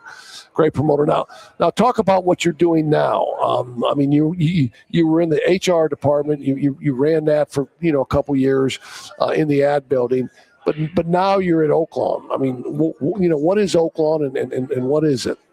Oaklawn is a residential facility that kids come from different parts of the state. They're placed there through DCS or some form of probation that they violated. And so we have about 65 kids that live on that campus. We don't take care of where they live on the campus. That's all Oaklawn. We just handle the education piece of it. So it's me. I've got 3 certified staff members and 1 program assistant. We make it work. And you like it, don't you? I do. I enjoy it. Yeah. I've always felt. No, I really do enjoy it. And you and I have had some great conversations where you really love the students, and I could tell that when I worked for you when you were a principal, but I could also tell when I would get a little crazy and you'd come by and say, "Ron, you got to settle down." And I heard the stories about you throwing this clipboard. I said, "Really? You're going to tell me to settle down, man? Come on." If only you could go back and change your behavior, once you finally fully mature and you go back and think, God, did I really do that? Well, and he was mentioning during practice how many times he'd get mad at practice, and you just knew he just needed to go say something to somebody. So he'd come look at me, and instead of cussing me out, he'd look at me and it's like he said, he goes, "Can you believe we're getting paid to do this?" And that was I knew that was his way of saying, we got to get this practice over with because this is awful practice. Yeah, but every and I said this in my Hall of Fame speech, and that was funny because you were supposed to come down. Something happened, and you weren't able to come down, but they said something like 3 minutes. Okay, I'm going to talk 3 minutes really, and Matthew Graves, who's now the head coach at Indiana State, he was the first speaker, and he got up. He said, I got the memo. I got the 3 minute memo, and I'm going to keep my speech to 3 minutes. Well, he put it on a tee for me, right? Because I was the next guy. And I got up and I said, what memo? I never got a 3 minute memo. and Pat was there, and I kind of went on a little bit, but it was amazing. The over under was 8 minutes. Jeez. And the over won. Yeah, I watched it. I did watch it on. Yeah, that was cool. That was so cool, though. Hey, was. Listen, man, it's so cool to have you, and to know that you were a coach, a basketball coach. You were a great administrator. You were a mentor to me as my principal at Mishawaka, and all the great things that you have done in education. And then to have your son up here and to listen to him and speak about what he really wants to do as a head coach. And it had nothing to do with, running the football, throwing the football. It had nothing to do with that. It was how he saw himself fitting into young people's lives through athletics. Yep. And when you hear him speak, I mean, you got to be so freaking proud of him, right? I'm very proud of him, and that'll be the key for him. Yeah. Can he impact those kids? Can he make those connections? And he will. You know, and then playing the Penns and Elkharts and those schools, Mishawaka's, and those things will help you in those games. Sure it will. Somewhere along the line. And we can have all the jokes about how important our wives were in raising him while we were sitting in the gym or wherever we were. Yeah. But think how many times he was in the gym with you. Yeah.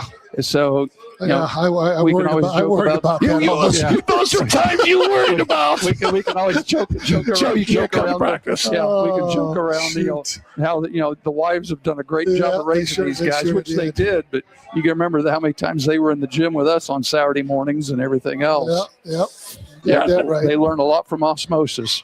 Hey, listen, man, thanks for coming in and thanks for spending a few minutes with us.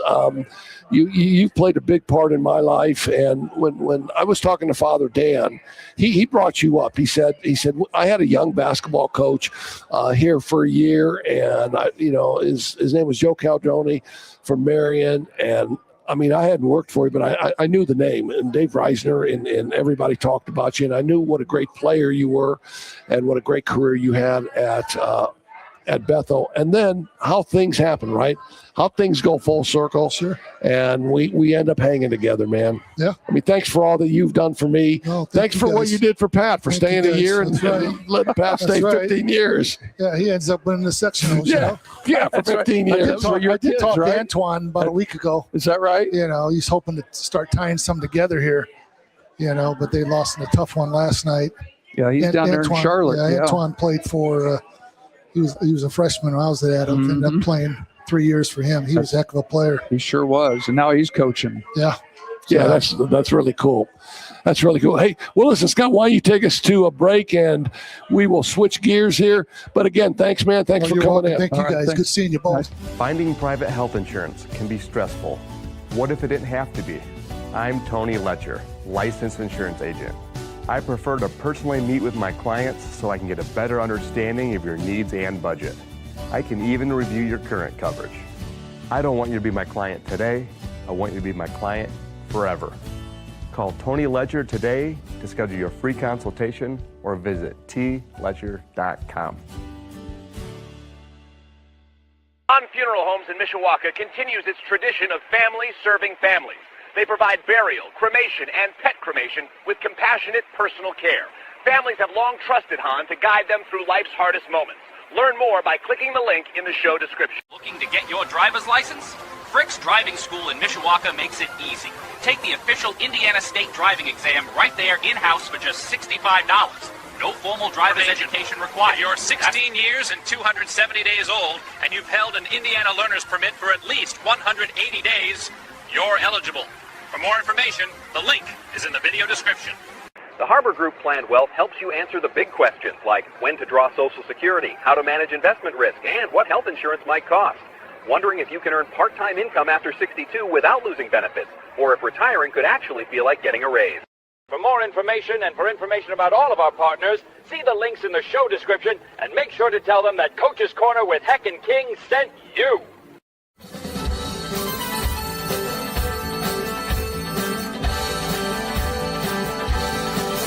Back with more Coach's Corner with Heck and King. Thanks as always to the Black Sedan Band for the music coming in and out of these breaks. If you're interested in booking them, they do travel. Head on over to blacksedanband.com and give a special shout out to their drummer, who happens to be Heck's brother. And now, here's more Heck and King.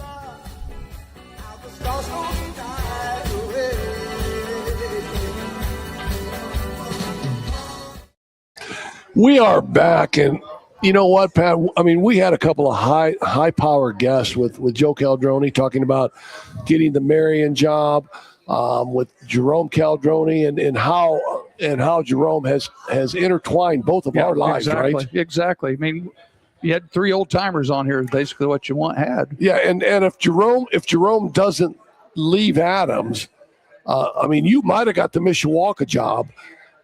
But he leaves Adams. They talk about you to Adams, and then you stay in South Bend and Adams for 15 years. Basically still here. I spent 3 years. Yeah. You know, I took that little hiatus down the southern part of the state, but here I am back. Yeah, and so now Scott still won't forgive me for that 3 years in Madison, by the way. But I'm not going to say anything about that because I'm the one that told you not to take the job. But at the very least you did. But now we have J.P. Gilbert sliding into the seat for a few minutes here. Now, he was here last week. He was here, was it last 2 week? weeks. 2 weeks ago. 2 weeks ago. Yeah, 2 weeks ago. And we called a couple of great St. Joe basketball games the last week or so, didn't we? Well, you called them. I was just along for the ride. You know, you're the play-by-play guy, man, and I'm the color guy. But we had a couple of really good games. We actually had four of them. We had Culver Military. We had Culver Academy. We had obviously Adams. We had the Penn game as well, and we had a terrific game against a very, very good Chicago Mount Carmel team. Which I mean, all four big wins for Eric Gaff's squad. Yeah, and St. Joe is now 15-4. And when you talk about how those games transpired, it was almost the same script because in all four of those games in the fourth quarter, St. Joe really turned it on. Yeah, absolutely. And I think a lot has to do with just how well conditioned his squad is. And I'm talking about Eric Gaff, the head coach over at St. Joe. But I'll tell you what, this schedule that Eric has put together is really, really preparing his squad for another trek to hopefully to Indianapolis. And they're the hottest team in the Northern Indiana Conference, having won 8 in a row. And I mean, you look at the 4 blemishes on their schedule. Chesterton on the road, opening game of the opening season. Night. Tough place to play anyway. Yeah, and I did that game. Chesterton made 15 threes. And Cathedral, neutral site. For sure. Again, another tough game. Mount Vernon, Fortville, which they had a chance to win. Unfortunately, Luke Ertl wears a Mount Vernon Fortville jersey. And we did that game. And you and I did that game, and he's phenomenal. And then, you lose to Silver Creek. So you lose to the 3, 8, 9, and 15th ranked teams in the state. And Silver Creek is probably 3A. They're probably number 1. Yeah. Yeah. I mean, they're favored in the South to be they're the best team in the South. 3A. I would not just favor them in the South. I'd favor them in the entire state. They're so good. Yeah, and so you mentioned the name Luke Ertl. Yes. If you would tune in next week, Luke Ertl is going to be on our show next week. That's the plan. Which will be great. Are we? Do we need to get more sponsors to get him on? What for the NIL stuff? Is that going to cost us money? It doesn't start till next year. I'll open up my wallet and whatever it's going to cost. It doesn't start till next year. Well, as coach, so that helps. Yeah. So Yeah, and Friday night, Mishawaka Marion makes the trek to St. Joe, and then St. Joe will play at Goshen. And Goshen playing pretty well, but they've lost a couple here. But they're I think they're pretty good. And then they're going to beat New Prairie by 100, and they're going to beat Mishawaka by 110. Oh, don't say that. There's no jinx of rope. Don't say no that. jinx of running rope. clock. I don't care. There's your strength of schedule right there. I don't care. Don't. Yeah. St. Joe's in their sectional. They're number 2. South Bend Riley would be number 3. Penn would be number 4. Michigan City would be number 7. But I will say this much, and I know you can attest to this. Caleb Kuhlman is the real deal, isn't he? Oh, he is a phenomenal player to watch. I'll just say it right now. He may be, him and Ertl, maybe the 2 best players we've seen all season. Yeah, and Caleb Kuhlman's a sophomore. He's a sophomore. Yeah. And you've seen him. Yeah, I've seen him play a couple times. Yeah. He's good. Now you show us the Mishawaka sectional. Don't sleep on Adams. I'll tell you what, they've had a rough season. Don't sleep on them. Don't sleep on Michigan City either. There's 5 teams in that sectional. LaPorte may be an outside chance. Mishawaka, obviously. And I circled the strength of schedules. It shows you who, the reason they have the records they have. Do I think St. Joe is going to win the sectional? I would like to think they will. Don't be surprised if it's a Penn Michigan City sectional final either. Yeah, and in the bracket is the whole deal. Right. Who bracket's the whole deal. Yep, I agree. Yeah, so and we've had a chance to do those games. They've been phenomenal. Well, you and I had a chance. We did IUSB and Cal St. Joe last Saturday. I'd rather not talk about that. Why not? Well, I mean, it was a good game, wasn't it? It was a good game. Steve Bruce doing a heck of a job for the women's team. Scott Cooper doing a heck of a job for the men's team. Unfortunately, the women had a 19-point lead in the third quarter last night against Olivet Nazarene, who runs the Grinnell system where it's 5 in, 5 out, and they had everything going their way, and then all of a sudden Mount Vernon Nazarene comes back and they win by a point. So that was kind of a tough one. Did you do that game? I did that game. Who'd you do it with? Hunter Van Houten. Oh, okay. Who has been absolutely phenomenal for us all season. Yeah, long. he is phenomenal. When he gets to your guys' age, so basically in another 40 years, he'll be as good as the 2 of you. That's awfully kind of you. That's very kind of you. Very, very kind of you. Just a couple of slaps like me and Pat. He's a student of the game, isn't he? He works hard at it. Which one? Hunter. Yes, very much so. He is. I'll tell you what, he has come a long way. He's gotten a chance to do a couple of games on his own. He did the Jimtown Marion game a couple nights ago, and he was phenomenal in that one. The same night that we did St. Joe and Penn, he was just absolutely phenomenal in that Jimtown Marion game. Well, are you in a mood to help us talk a little bit about the ACC? And do we even mention up here on campus with the 2-win? Can I plead the 5th? Notre Dame men. Can I plead the 5th? Yeah, but no, you can't. I see. He's got the Missouri Valley on there. I want to talk about that big matchup tomorrow night between Murray State's women's team and Valparaiso's women's team. Really? Yes, ahead. I do. Valparaiso's 0-22 and Murray's 20-3. I'm taking Murray and giving Valpo 40. Okay. Do they do running clocks in college? No. Now my little brother went to Murray State. Okay. So. All right. I would love to see. Remind me, what town is Murray State in? In Murray, Kentucky. Murray. And it's in a dry county. Interesting. No. Interesting was his first time. Was it as soon as he turned 21? Had to go over to the next county. Oh no. It was like 3 counties over. Oh dear. He when he turned 21, he was still on campus, and he goes to one of the local restaurants, and they go, I'd like to have, I don't know what he had to drink, a Coors or a Miller. And we don't serve. And he goes, what do you mean we don't serve? Dry goes, county, this is a man. dry Know county. any better. Okay. Oh my goodness. I guess so. Murray State? Cool. No, he's talking about his shirt. Oh. His hockey shirt. Oh, your hockey shirt. Yeah. Yeah. I gotta represent my school. Todd Beal, who's the president of the IU Alumni Association, by the way. There you go. You rarely find alumni. fellow alumni, I should say. Well, I thought they closed the school down, did they? Oh my School God! is still open? No, it was Finlandia. They actually did close a UP school. Usually they're still snowed in here till yeah till the spring. Next thing you're going to tell me is we don't have electricity or running water up there. Well, hey, what about so let's spend a minute in the ACC. Obviously Duke, number one, 11-1, 22-2, lost to UNC, who's like 4th or 5th in the league on a 3-point shot, and obviously, I mean, stormed the court. Right, that was last Saturday night, and it was at North Carolina, so it was their home game. And they stormed it twice because when they hit the three, they didn't know there was time, so they stormed it. They had to clear it.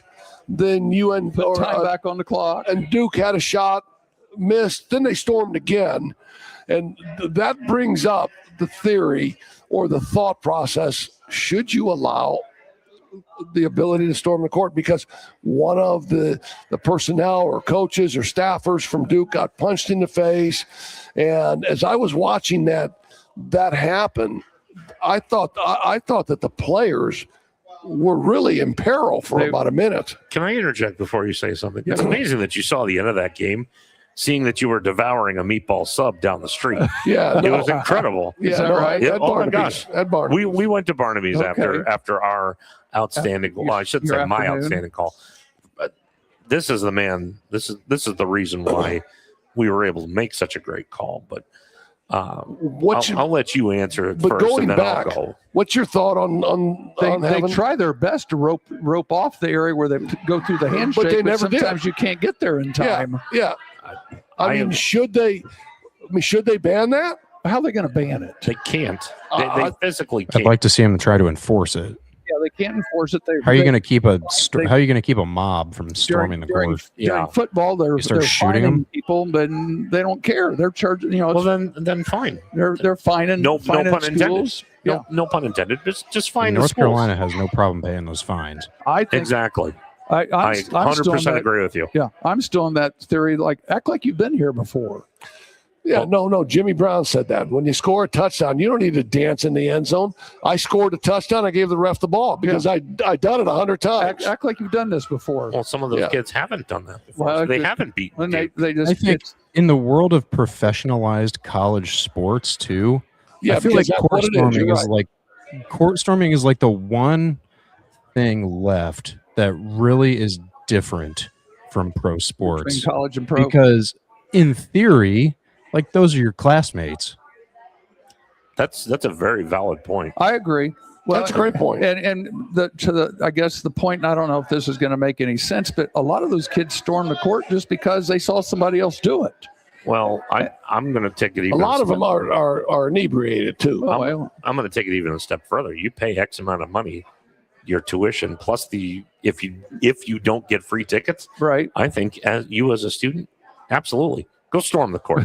If Notre Dame were to play, say, Duke in a couple weeks, and they win, damn right, every Notre Dame student. Well, and even the people that work for Notre Dame should be allowed to protect the players, right? Protect them. Yes, absolutely. 100%. Protect the players. Absolutely. When you storm the court, you tell them you head for the center circle and let the players get off the floor. Now, what I didn't like seeing the other night was when we had finished our game, the St. Joe Penn game.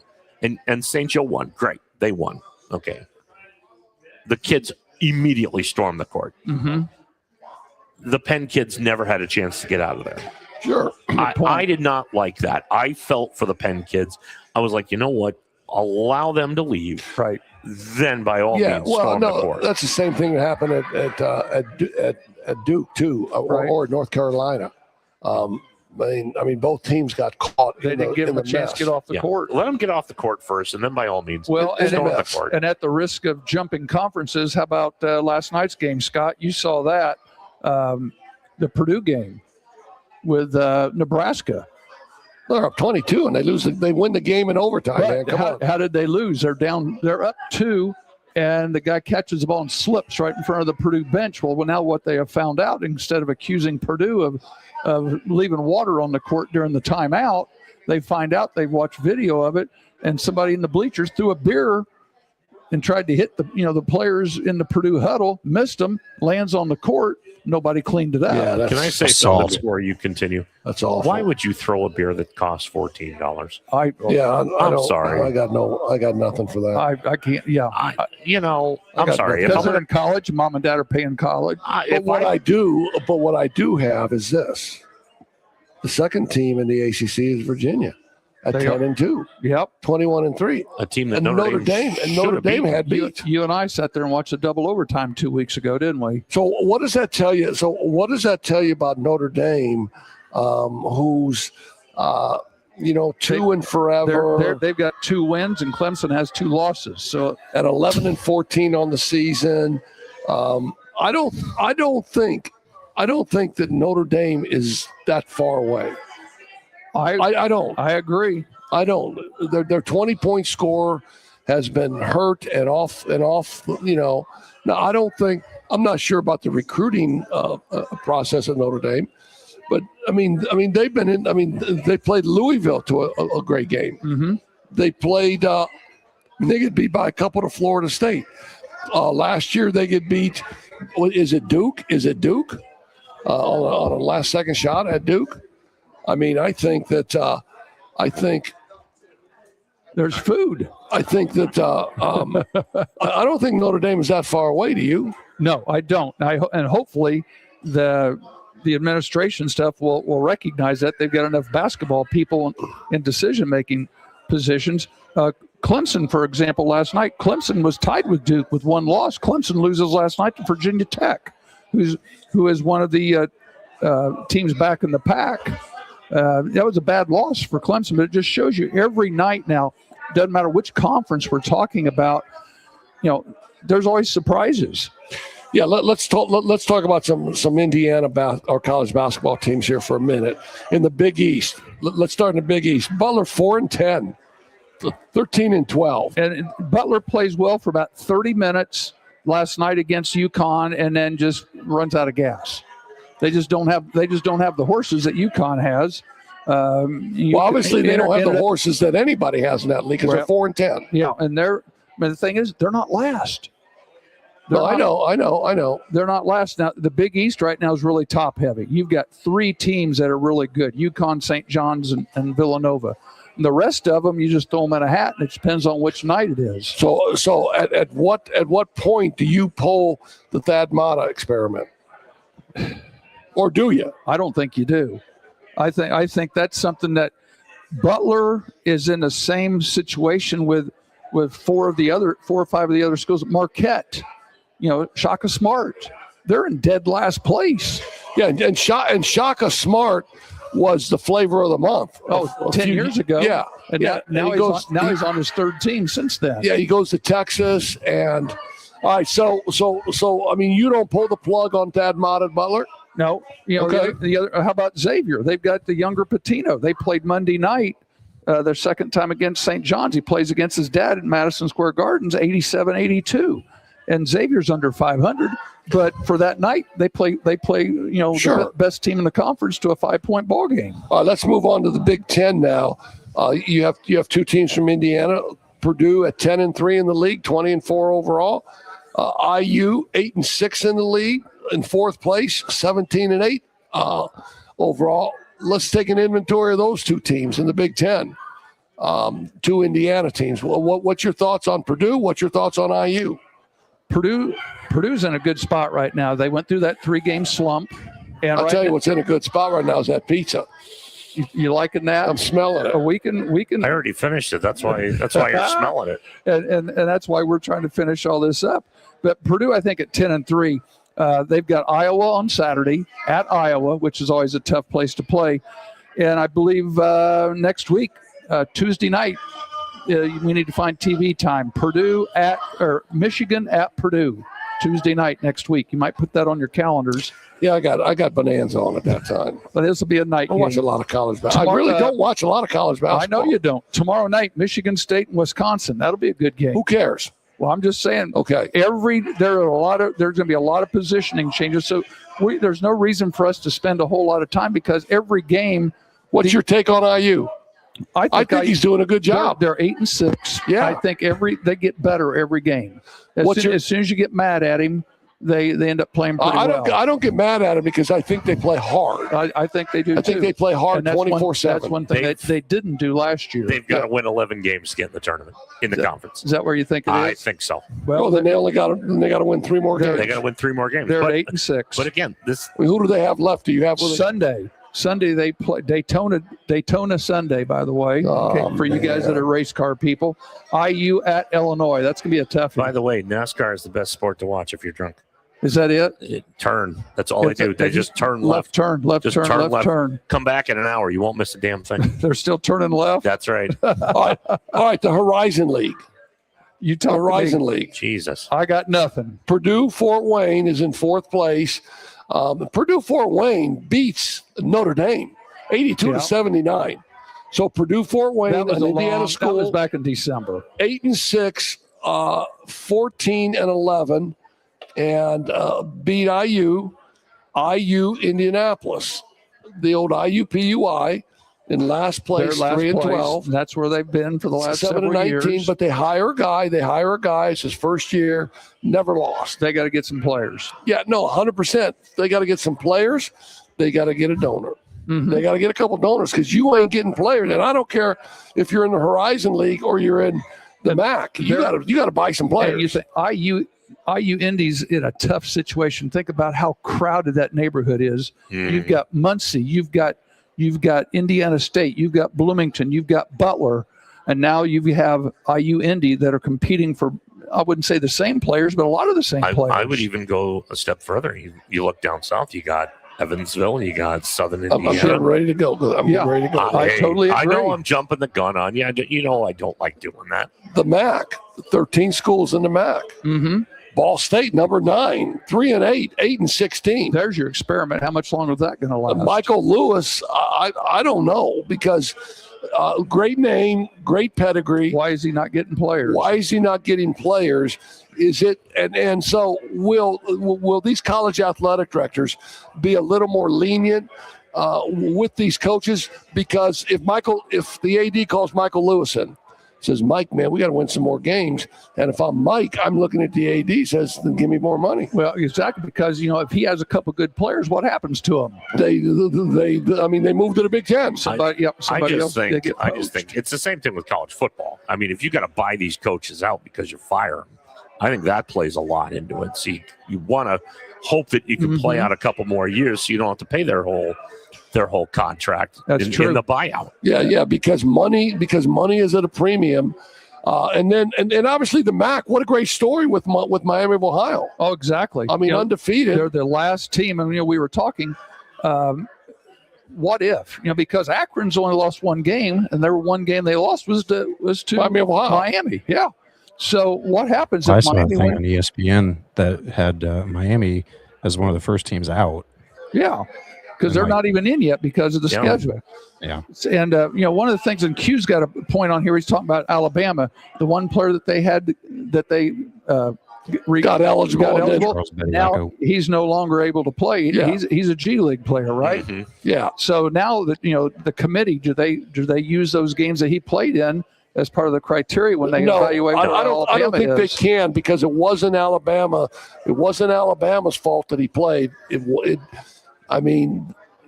was the powers to be that said he can play. Right. He can play. Now, Scott, you can help me with this too. You're talking about Indiana. Let's talk about a couple Indiana players. Last night, kid from Greenfield, plays for UConn, had a big game. Had a big game down there at Hinkle. Had 15, 20 points. Scott, you also mentioned Flory Badunga from Kansas has had a huge 4-game stretch here. What were some of the numbers you mentioned on that? So Flory last night had 23, or not last night, when they played Arizona and beat undefeated Arizona. Arizona he had 23 got their and 10 loss. with 3 blocks. Their last 5 games, they played 3 top 15 teams. Flory has had 23, 17, 14, 16, and 21 points with 10, 10, 9, 6, and 10 rebounds. He's a beast. And I think he's a dog. If I'm remembering right, I think ESPN said he's the 3rd player in NCAA history to have 20, 10, and 3 against the number 1 ranked team in the country. Yeah, he put up some really good numbers. I saw that stat line. I thought I was watching a video game. Yeah, he was a late bloomer, but he's definitely lived up to his recruiting absolutely. pedigree here in the last month. And here's the answer to your question that you never got to ask. If Akron beats Miami in the MAC tournament, do they take them that both? would be Miami's first loss if Miami runs the table. Right. Does both Akron and Miami get in because it's the winner of the MAC tournament? I will tell you, absolutely not, because the MAC is one of the most disrespected conferences where they've had before a 2-loss team. You've lived it, haven't you? Yeah, no, I was in the MAC for 4 or 5 years. Is Miami ranked at the time that they lose? Yeah, well, yeah, they're right. Yeah, no, they're going to be undefeated, now, and they'll lose in a conference championship game. If you're in football and your name's Alabama, you're in because the conference tournament doesn't. Alabama. If you're ranked at the time that you lose your first game to Akron, I don't care, and Well, you better care because this is the history of the regular season of the now you're NCAA throwing tournament. The regular season away. No, they've done it 100 times. Is give you a number 1 seed in your own tournament. Yeah, that's the only thing it gives in the NIT. you. In the MAC, one school. The no one interested tournament? Yeah, one school. Now, let's go to the Missouri Valley. So I guess my point is these other schools from Indiana take IU and Purdue out of it. Butler, a bust. In their conference, Purdue, Fort Wayne, okay, they're in 4th place. IUPUI, a bust. In the Missouri Valley, Valpo, 7-7, they're in 7th place. Indiana State, 3-11. Yeah, they have not recovered from losing all those players to St. Louis. No. Evansville, the school that you brought up, Evansville, 2 and forever. Mm-hmm. So there's 3 more Indiana schools. Your Southern Indiana people will tell you that Evansville's really the second team down there in Evansville to Southern Indiana. Well, yeah, and that's D2. But that's a D2 league, and a really good D2. If they played each other, they'd beat them. They'd beat Evansville. And I really wish St. Louis would give up their coach and everybody else to go back to Indiana State, because it's really killing my Dayton Flyers in the Atlantic.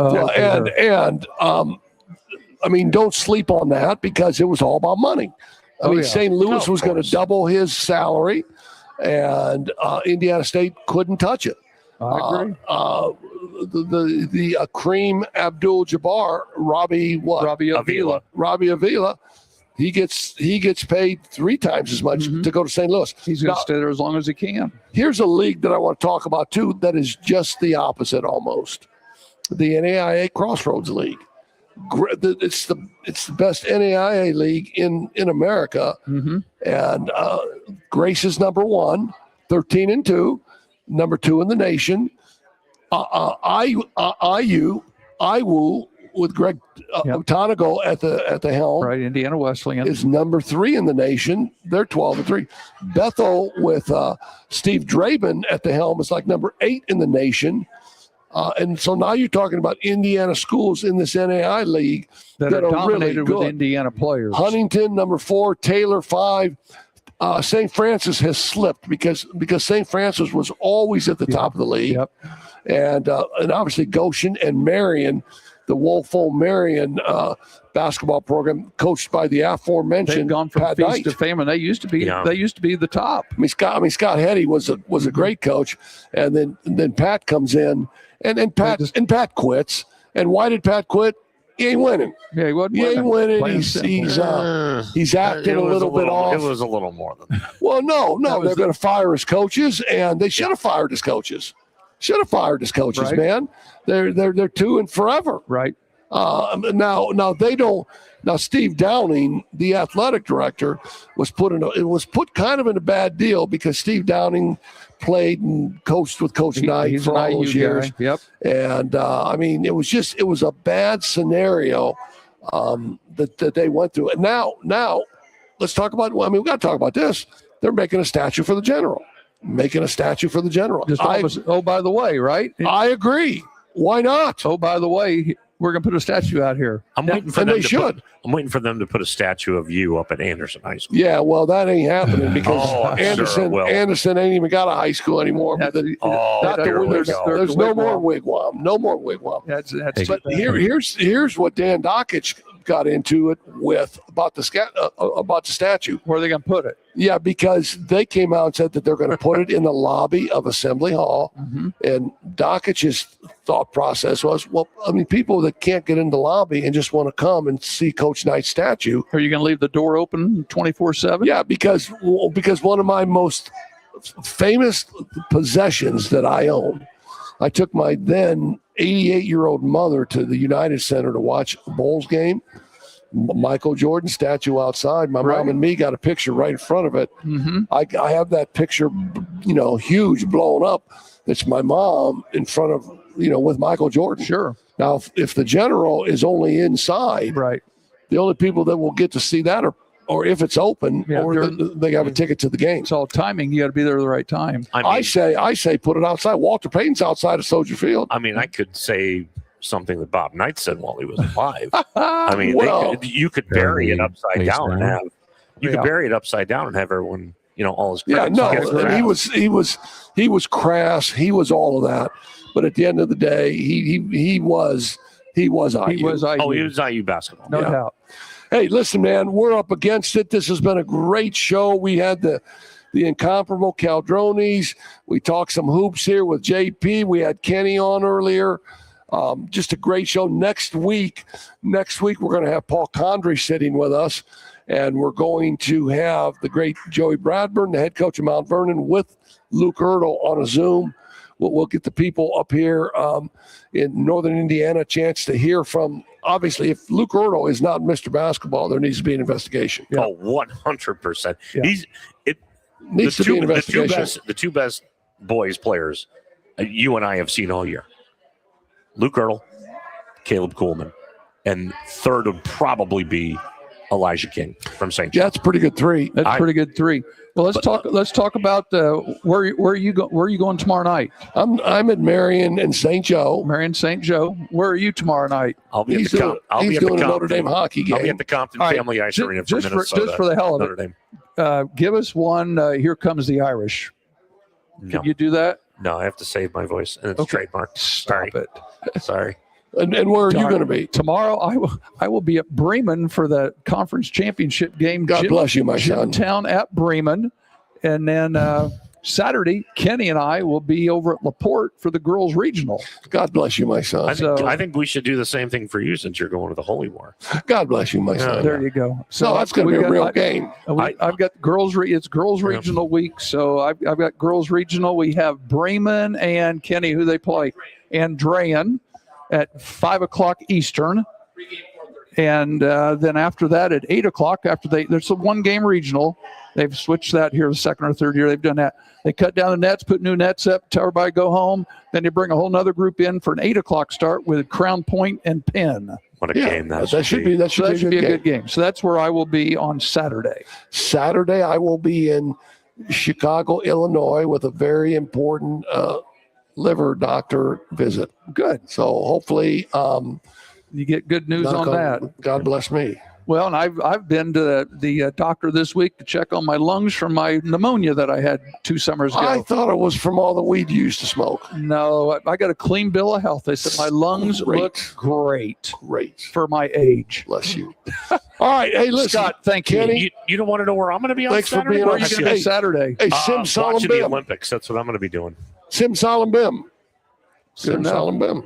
We gotta next time you're on, we gotta actually have a segment called like Puck Around and Find Out, or Go Puck Yourself, or something. No, get the puck out of here. My boss tells me to go puck myself all the time. Scott, by the way, we didn't have a chance to do my Frick's game of the week for the driver's team. That was you got a game? It's Purdue. Purdue at their road one this week. I was gonna ask you guys a question about that, but maybe we'll get to it next week. Oh, we will. We got plenty of time next week. Hey, can you bring the car up? Bring the car up. Do I still have it? It's on there someplace.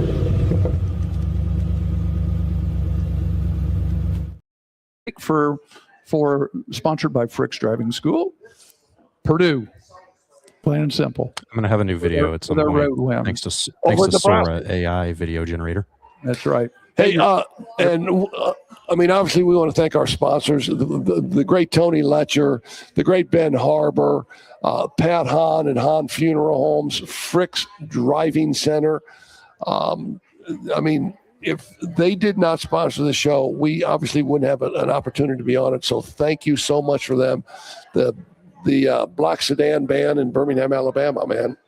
We're good to go. One casket say the other. Upland Brewing Company. The Upland Brewing Company.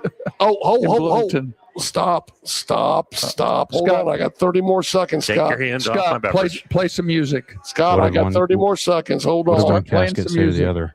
Hold on, Scott. Scott, play some music. Right here, man. Mattress Warehouse. Here, hold it up there. Mattress Warehouse. They were great. A guy named Jim Webster is the manager of it. I go in there. He remembers me when I used to play ball for St. Joe as a kid. He went to LaSalle. He said, Ron Hecklinski, right away. He gave me a great deal on mattresses for our spare room. So if you need any mattresses, stop in and see Jimmy Webster at Mattress Warehouse, man. Speaking of mattresses, did you see how much money Mattress Mac lost for the Super Bowl? I missed that one. I did not. Millions. But what are your thoughts on Bad Bunny? Bob Bologna. I didn't watch, so I don't watch. What are your thoughts on Bad Bunny? I have no opinion. I didn't watch the Super Bowl at all. I don't have an opinion. What are your thoughts on Bad Bunny? I have no opinion. I didn't watch it. I watched we're waiting the on USA. We were watching for Neil Diamond to come on. He I was never hoping did. Neil Diamond I was coming watching the back, back but he of my never did. eyelids. Oh, is that right? I was going to change it to Caddyshack, but Hey, was watching the nav thank you display on so the much. You're the best for going overtime with us. Pat, you're absolutely the best. JP, we thanks knew for this would be a stopping long in. show. Thank you Kenny, for staying with us. Kenny, you're the best. Your haircut looks amazing, by the way. Coach's Corner, man. Catch us next week. We're going to have a great show. Thanks for tuning in.